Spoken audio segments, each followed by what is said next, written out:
네, 반갑습니다. 경자입니다. 오랜만에 일반 공모주가 청약을 시작했죠. 아이언 디바이스 오늘 청약 1일차가 시작이 되었는데요.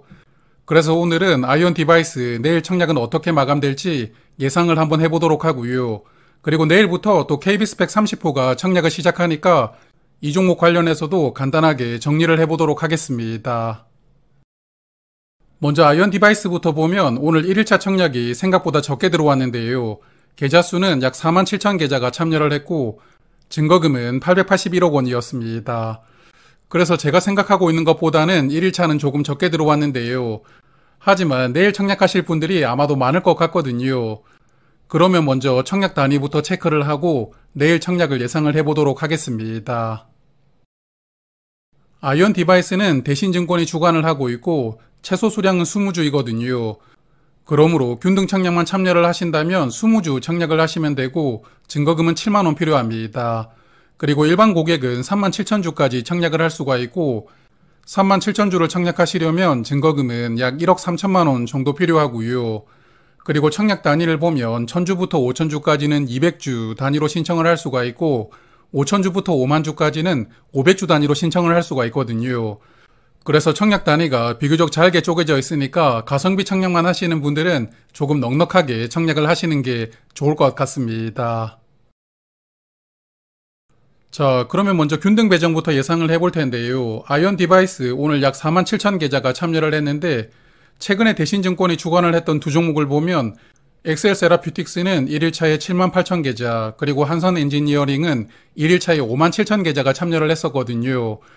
그래서 아이언 디바이스는 이 두 종목보다 1일차 계좌 수가 적었고 그리고 일반적으로 보면 1일차 대비 2일차에는 약 3배 정도 늘어나거든요. 하지만 1일차에 참여하신 분들이 생각보다 적었기 때문에 아마도 내일 청약하시는 분들이 꽤 많지 않을까 생각을 하고요.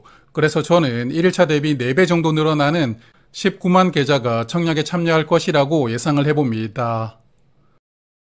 그래서 저의 예상대로 19만 계좌가 참여를 하면 균등 배정으로 1.97주가 되는데요.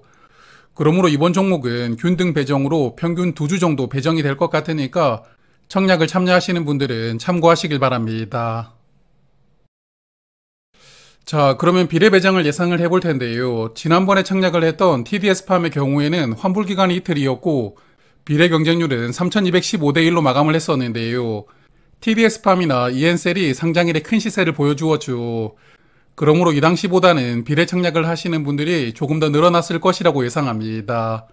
그래서 이번 아이언 디바이스는 TDS팜보다 조금 더 높은 경쟁률로 마감하는 것을 예상을 하고요.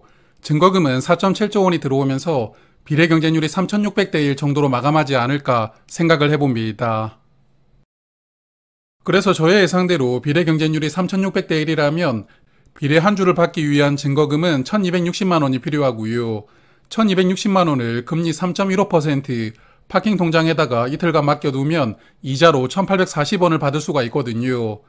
그리고 이번 종목을 청약하시려면 청약 수수료가 2,000원 있지만 균등 배정으로 한 주는 받을 수 있을 것이라고 예상하기 때문에 청약 수수료는 균등 배정으로 퉁칠 수가 있다고 생각합니다. 그러므로 제가 예상을 해본 비례 경쟁률 3600대 1 정도라면 손익분기점은 9,000원 정도 된다고 생각을 하시고 비례 청약을 판단해 보시는 것도 좋을 것 같습니다. 자, 그리고 내일부터 청약하는 KB스펙 30호도 간단하게 체크를 해볼 텐데요. 총 500만 주로 100억 원을 모집하는 스펙입니다. 일반 투자자에게 125만 주가 배정이 되었고 공모가는 2,000원이거든요. 그리고 주관사는 KB증권인데 일반 고객은 4만 주까지만 청약할 수가 있고 4만 주를 청약하려면 증거금은 8천만 원 필요하고요. 그리고 최소 청약 수량은 10주이니까 증거금 2만 원이 필요하겠고 KB증권은 청약 수수료가 1,500원입니다.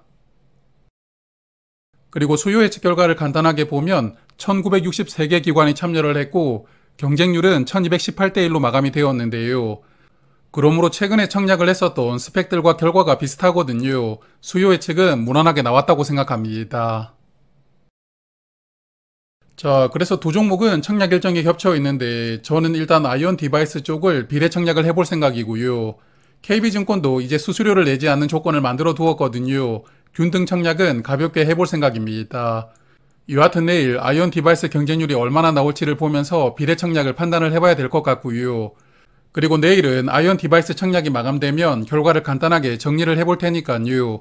저는 내일 저녁에 다시 인사를 드리도록 하겠습니다. 고맙습니다.